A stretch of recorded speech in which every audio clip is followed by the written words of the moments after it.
Hi, welcome back to another video. Today we're going to do divisible sum pairs. Hooray. Okay. So you're given an array and a positive integer, but in previous problems they did not let me use the integer, so it's very silly. I had to go find it myself so it was a matrix with and actually it was just a square matrix, and so I ended up having to take the integer myself by taking the number of rows, and that really sucked. So let's see what it wants me to do now. Alright, so there's three parameters. It gives me the length of an array of integers. Huh, that's interesting because there's literally a function to find the length of an array. And then k, the integer divisor. Okay.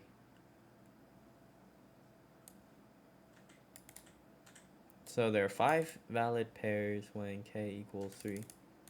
What am I doing? It says 3 pairs meet the criteria. Determine the number of pairs where j is greater. Oh! This is actually a really fun one that I have no idea how to do. Okay, so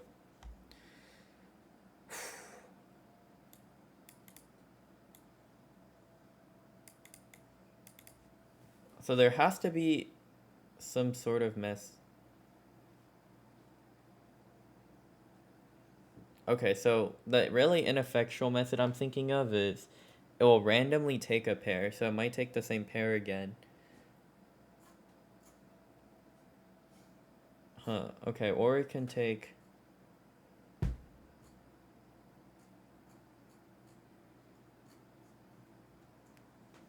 Wow.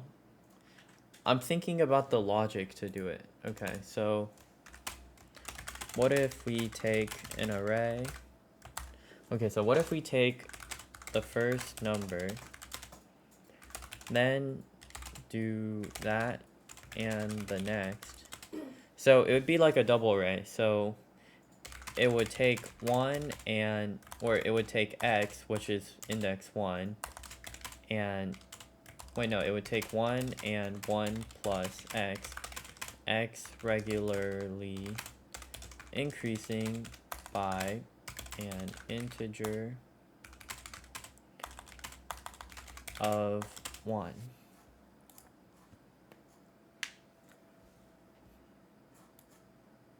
Okay, so it wants the number of pairs. So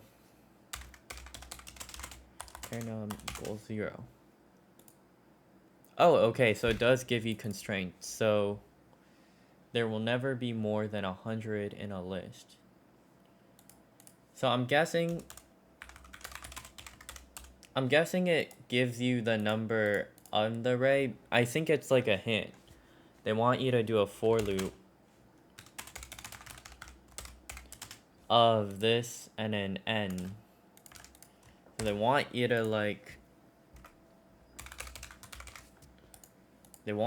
to do something in regards to the loop. So basically loop through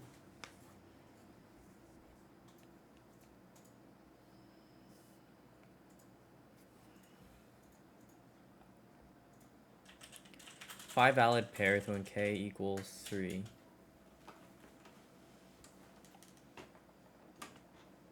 Sheesh. Okay, so basically we need to find a way to go through every single possible combination. So it's time to ask how we would go through every combination. So how would I get every pair from an array? So every possible combination of two distinct integers. Of two distinct indexes of an array. And I'm going to copy paste that so everyone can see. How would I get every pair from an array. So every possible combination of two distinct indexes of an array are given. So basically, the logic is, should have just made a multi-line comment in the beginning. So basically, get every combination, then add the combination, and see if divisible by 3, and we use modulus to do this. And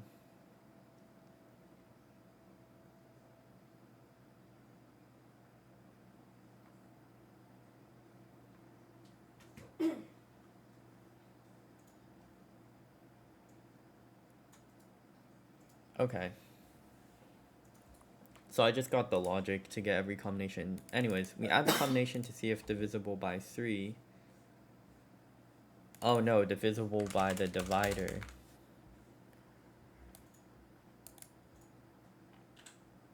And then what? If yes, then add to the pair num. Okay, so here's how you do it. So we're just going to use x and y. So basically it's a double for loop because I guess, what is the logic for having two? So the first one gives you the first number. Oh, and then the second one gives you the other number.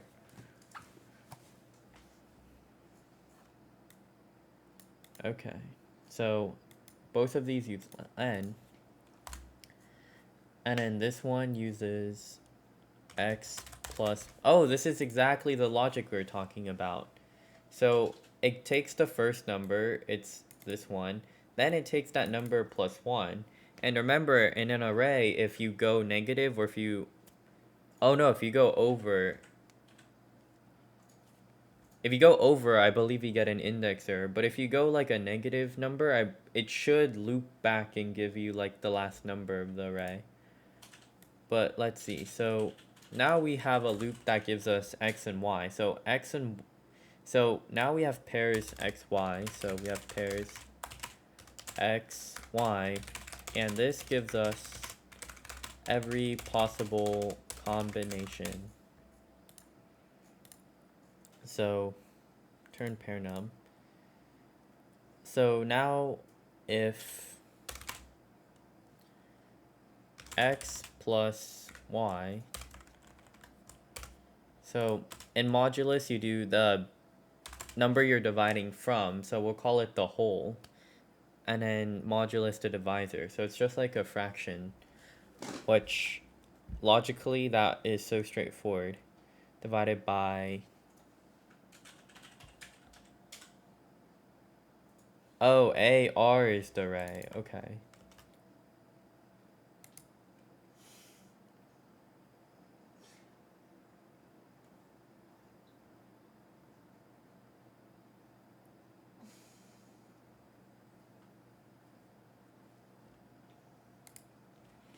Divisible by k.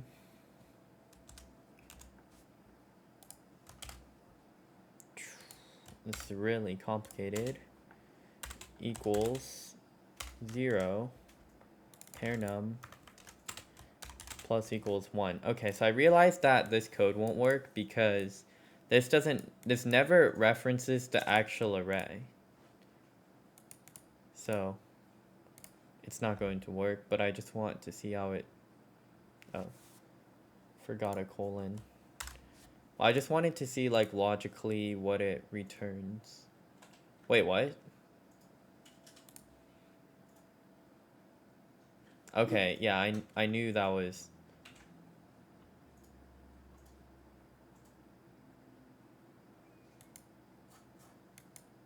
Okay, I think it needs to be like R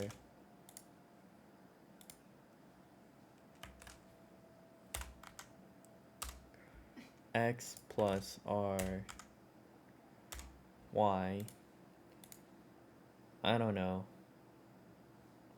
Okay, so this worked on the test case. All I did was I changed it to reference the actual array number. Whoa, that worked. Okay, so all we did was we changed the x and y reference, which x is like the biggest part of the for loop. This represents index 1. And then y represents the secondary number. That's how we get the unique pairs. And so by doing this double for loop, we're able to get every possible combination of pairs. The only difference that we actually had to do is, of course, adding the pair num plus equals 1 to record the number of pairs, and then 2, changing it so it actually references the array. This modulus part is really straightforward. Just need to remember to do equal 0 or not equal to 0 if we don't want it. So, okay, let's grab the points and let's go. Good job.